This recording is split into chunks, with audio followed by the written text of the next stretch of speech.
трійку. Цікава історія.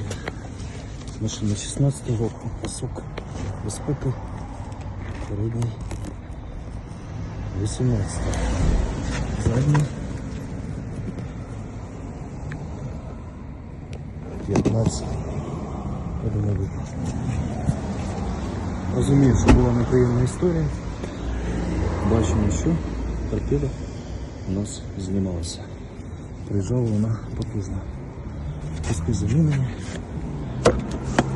В принципі, з однієї сторони добре, що замінені, з іншої сторони була неприємна історія. Дякую за увагу.